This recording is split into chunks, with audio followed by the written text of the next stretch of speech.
He didn't say much, wore a flannel shirt, jeans and a ball cap with no insignia. His shooting stance was old school, his grouping flawless. The younger guys figured he was just some retired diesel mechanic letting off steam, until a Marine hopeful caught a glimpse of the discreet ink on his wrist while he was reloading and went dead still. Not because it was colorful or loud, but because it wasn't. Just a minimalist emblem that wasn't given, but earned. When the kid cautiously asked where he had deployed, the entire range seemed to freeze in place, because the answer wasn't a list. It was a year and a single location, and no one cracked a joke after that. Welcome to a story that lives between silence and steel. Before we dive deeper, drop a comment letting us know where you're tuning in from, and if you believe forgotten heroes deserve to be remembered, hit that subscribe button to keep these stories alive. The range officially opened at 7 o'clock, but he was always at the door by 6:35. Every time he'd sign the clipboard with just H. Cooper in shaky all-caps print. No small talk, no handshakes, just a slow nod at the staff and a straight walk to booth 9, the one farthest from the chatter and the Bluetooth playlists. His uniform never changed. Sun-washed jeans, a rust-colored flannel rolled to the elbows, and a cap that had seen 2 decades of sun. No logo, no statement. Just enough curve to shade his eyes from the rising sun. His boots were old but polished, and the bag he carried never held more than the essentials. A lone .45 in a leather case, a box of ammo, and a scarred green thermos he treated like gold. They called him Uncle Hank or simply the old man, and the regulars thought he was just another retiree stuck in the past. They joked how he only brought one target, fired exactly 33 rounds, and left like clockwork. But the staff knew better. They saw how he scanned the grounds with that quiet tension of someone who'd memorized danger, how he stared through targets, as if seeing more than paper and cardboard. That morning, a squad of young servicemen rolled in loud and confident, taking selfies, slapping backs, and tossing ammo boxes around. One of them, Evan, with a tight fade and a worn duffel tagged Coronado, landed 2 booths over. He was days away from his next round of Bud S training, strong, sharp, and cocky enough to think he knew what mastery looked like. He didn't notice Hank at first, not until he caught the rhythm, not the sound, the cadence. 3 shots, pause, 2 shots, pause, same breath, same grip, same calm, tight as a whisper. That's when Evan glanced sideways, and something about what he saw in Hank's stance and stillness made his gut twist. Because real doesn't need noise.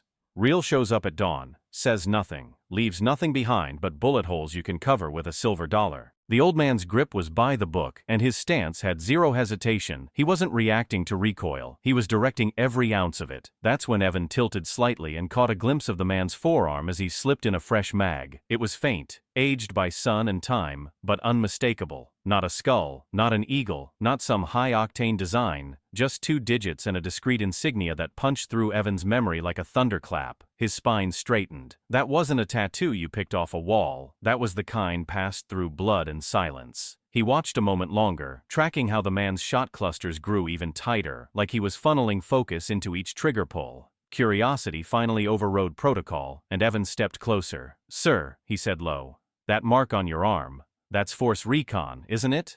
The old man didn't look up at first. He finished the magazine, the last shot threading dead center, then placed the pistol down like it was something sacred, and finally met Evan's gaze.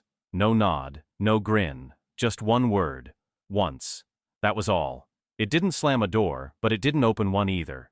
It was a key turned halfway, an invitation to respect, not to pry. Evan understood. He backed off without another word and returned to his lane, but everything had changed. His own rhythm was gone, broken by awe. His shots felt louder, clumsier, and his ears kept tuning toward lane 9. The old man, Hank, moved with a calm that didn't seek attention. Mag in, slide forward, check chamber. Nothing rushed, nothing wasted. Every breath and twitch of muscle felt like it came with history. His groupings looked machine-printed. His pauses between shots were long, as if he was walking through memories invisible to everyone else. Evan's squad mates kept laughing behind them, placing bets and comparing spreads, oblivious to the quiet wait standing 10 feet away. One of them, Parks, joked, "Hey, Gramps over there still got some juice, huh?" Evan didn't respond. He knew that kind of precision wasn't showboating, it was legacy. 15 minutes later, Hank emptied his last round of .45 into the center ring, cleaned the weapon with a cloth so worn it looked like it had been folded 1,000 times in the same shape. Evan took a breath, then walked over again. "Sir," he asked, softer now, "may I ask when you served?" The old man paused, holstered the pistol, set down the rag, and looked at him. Not cold, not wary, just steady. 67 to 75, he said. Recon, Pacific Theater. Evan blinked. That tracked. The years, the ink, the silence. It all made sense now. That wasn't a tattoo for decoration. That was earned in places where radios went dark and maps had blank spaces. Were you ever in Cambodia? Evan asked, voice even lower. Hank gave a slow half nod. Among others. And just like that, the world narrowed. Not by sound, but by presence. The clatter of magazines, the pop of brass hitting concrete, it all dulled into something distant. A few others glanced over, sensing a shift without knowing why. Did you ever work with SEAL teams? Evan asked carefully. And for the first time, the old man let the edge of a smile tug at his weathered mouth, just for a second. Enough to say yes without ever needing to. We all did a bit of everything back then, the old man finally said, his voice like gravel soaked in memory. You swam, you endured, or you didn't. Evan couldn't help the grin tugging at the corner of his mouth. Sir, my CO told us once about an op in 72, somewhere deep in the highlands. A guy led a wounded team out after an extraction failed. Said he carried 2 men through enemy fire. They say the mission stayed buried for decades. Hank didn't blink. Plenty of things stayed buried for decades. Just like that, the door closed again, not with malice, just with the kind of weight that says some chapters aren't meant to be read aloud. He rose, cracked his back, zipped up the old canvas bag that looked like it had been through more than one war. Evan stepped aside instinctively, and the subtle shift in his stance made a few of the other shooters glance over. They didn't know why they were watching, but they were. Something about the quiet respect in Evan's posture told them the man leaving wasn't just an old-timer. As Hank turned to leave, Evan did something he didn't do often. He squared his shoulders, stood sharp, and gave a silent show of honor. No irony, no theater, just something real. Hank paused mid-stride, turned back slowly, then stepped over and placed something into Evan's hand. A coin, solid, weathered, unpolished. One side bore the unmistakable emblem of a recon unit older than any of them. The other side read only 2 words, still here. Hank leaned in, his voice low like a prayer. You'll know when it's time to disappear. Until then, earn every minute. Then he walked off, not a salute, not a glance back, just boots fading into sunlight like the day was done with him. Most people on the range didn't even notice he'd left. Evan stood there unmoving, the coin heavy in his palm like a medal no one could pin. He'd seen fakes before, guys playing soldier with made-up stories and thrift store uniforms. This wasn't that. This wasn't even close. That coin wasn't something you bought. It was something they didn't talk about. Yo, Evan, one of his teammates called out from a few lanes away. You all right? He didn't answer at first, just turned slowly and walked toward them, his hand open. They expected a joke, another crack. But when they saw what was in his palm, everything stopped. They leaned in, squinting. The emblem was unmistakable. Vintage, unforgeable. No way, someone whispered. Is that real? Evan nodded. Yeah. Who gave you that? Asked another, his voice thin. Evan's eyes drifted toward the now empty lane. The guy you were laughing about. That was Gunnery Sergeant Hank Walker. No one responded. They didn't need to. The silence hung in the air, heavy with the weight of realization. Evan headed back to the front counter, still clutching the coin like it might vanish if he blinked. The clerk barely looked up from his phone. Everything good? He asked between sips of coffee. Evan set the coin on the counter with careful precision. You know this man? The clerk squinted, leaned forward. Old dude? Always in lane 9? Evan nodded. Walker, he added. What's his full name? The guy tapped a few keys, frowning. H. Walker. Signed up almost 11 years ago. Always pays cash, never uses email, no phone on file. Real old school. He paused. Huh. Says here he opted out of all awards and recognitions. That's unusual. Evan leaned in slightly. Any idea why? The guy shrugged. He only ever said one thing to me that stuck. I thanked him for his service once. He just stared and said, I didn't do it to be thanked. Then walked off like it meant nothing. But man, it didn't feel like nothing. He didn't say much, wore a flannel shirt, jeans, and a ball cap with no insignia. His shooting stance was old school, his grouping flawless. The younger guys thought he was just some retired trucker burning ammo, until a SEAL recruit caught a glimpse of the tattoo on his forearm while reloading and froze. Not because it was flashy, But because it wasn't, it was a symbol. You don't just ink, you earn it. And when the recruit asked where he served, the entire range went quiet because the answer didn't come with words, just a number, a year. And suddenly, no one was laughing anymore. After that day, Nate didn't ask again. He didn't joke, didn't prod. He just kept his distance and thought. That night, long after everyone had gone home, he lay in bed staring at the ceiling before sitting up, firing up his laptop, and diving into military logs that weren't meant to be easy to find. Hours passed. He dug through records buried under misspellings and blurred scans, scanned old microfilm archives, and followed threads through sites that hadn't been updated in years. Most of the pages were redacted, some dates altered, names blacked out, but eventually he found it, buried in a faded report from 1972 with no headline, just a single line. Gunnery Sergeant Hank Walker, 1st Recon, Central Highlands, March 8th. Under fire extraction, 7 rescued, declined medevac, sustained injuries, refused commendation, status, indispensable, now silent. That word stopped Nate cold. Silent. That was the code back then. You did the work, then faded. No memoirs, no TV interviews, no hashtags, just ghosts in camo who carried memories like weight plates no one saw. Hank had done it, carried it through decades, right into that wooden bench at the range, into the rhythm of his steady .45 fire, never asking for acknowledgement, never needing it. But Nate knew now, and so did the others. So when Hank returned the next Friday morning, the air around Lane 9 felt altered. He parked the same dusty truck, wore the same worn flannel, signed the same clipboard without small talk. But Nate was already waiting, so were a few others. They didn't say anything, they just stood up a little straighter when Hank walked past. He didn't look at them, didn't nod, but he noticed.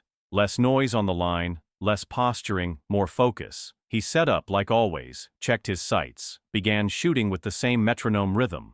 Partway through, Nate stepped forward, not casual, not forced. When Hank paused to reload, Nate quietly extended a fresh box of ammo, .45 caliber, factory sealed. Hank raised an eyebrow, glanced at the box, then at Nate. No words, just a flicker of understanding in his eyes. Figured 30 rounds might not be enough today, Nate said simply. For the first time, Hank gave a real nod. He took the box, loaded his mag with the same calm efficiency, and went back to work. The others kept their distance, watching, adjusting their own form, reloading slower, firing with more care. After the brass cooled and the sulfur faded, Hank sat at the edge of the bench with his thermos, sipping in silence. One by one, the younger guys passed by. Not in a line, not in a ceremony, just individually. A nod here, a handshake there, nothing dramatic, just respect. Troy, the guy who'd cracked jokes a week earlier, paused a little longer than the rest. "We looked into it," he said softly. "Some of us did. You saved lives, sir." Hank wiped the rim of his thermos with his cuff. "They saved each other," he replied, quiet but firm. Troy nodded once, said nothing more, and walked away. Nate stayed. He sat down beside Hank, both men staring out at the empty targets. No need to fill the silence. Some stories are loud, others are carved in silence, and Nate knew this one would echo far longer than words ever could. He didn't say much, wore a flannel shirt, jeans, and a ball cap with no insignia. His shooting stance was old school, his grouping flawless. The younger guys thought he was just some retired trucker burning ammo, until a SEAL recruit caught a glimpse of the tattoo on his forearm while reloading, and froze. Not because it was flashy, but because it wasn't. It was a symbol. You don't just ink, you earn it. And when the recruit asked where he served, the entire range went quiet, because the answer didn't come with words. Just a number, a year. And suddenly no one was laughing anymore. For a while, they sat in silence. Eventually, Nate asked softly, "You ever consider teaching?" Hank let out a quiet breath. "Spent decades trying to unlearn what I'd teach, but I guess some things need remembering." He didn't elaborate, just sipped from his old thermos while the sunlight spilled golden through the range roof, catching dust like snow in the air. When he finally looked over, he added, "You don't teach this stuff. You absorb it, slow, quiet, over time." Nate nodded, not filling the space with noise. "That's why I'm still listening." Hank's gaze lingered longer this time. Then he stood, boots crunching faintly on the gravel. Then stopped talking so much. They both let out a half laugh, and just like that, the moment passed. Before he left, Hank placed the full ammo box that Nate had gifted him neatly on the bench, untouched, a gesture louder than thanks. Later that day, someone on staff quietly mounted a brass tag to the wood above Lane 9. No medals, no dates, no branch listed, just 4 words etched into the plate, reserved until further notice. Hank never asked who put it there, and no one ever dared to move it. Some men teach through stories, others through presence. Hank didn't retell missions. He didn't make speeches or look for recognition. He came in, fired his 30 rounds, and left behind a deeper impression than most instructors ever could. He didn't need to prove anything, not to the loud ones nearby, not to the generation that forgot to ask, not even to the mirror. But when one recruit finally looked closely enough to see the marks beneath the fabric, everything changed. That's the truth about real warriors. They don't need spotlight. They wait, and if someone's sharp enough to recognize the way they grip the weapon, the way they pause before each round, the way they carry themselves with no need to be seen, then the silence finally speaks. Hank didn't need a story written about him. He didn't need praise or titles. All he needed was someone who paid attention. And after that, every shot he fired carried a lesson deeper than any drill or seminar. So now I ask you, have you ever met someone like Hank? Someone who never announced what they'd done, never wore their past on their sleeve, but held history in their bones and let the world forget, until someone remembered? If you have, say their name in the comments. Share what you can. Let people know who they were before time and silence swallowed their legacy. Because here at the Human Stories, we know the strongest voices don't echo loudly. They wait until you're ready to hear them. If this story reached you, subscribe, share, and help us preserve the truth that doesn't trend. We'll see you in the next one. And until then, if you find yourself standing next to an old man at the range, quiet, deliberate, and alone, watch his stance. You might just be standing beside history,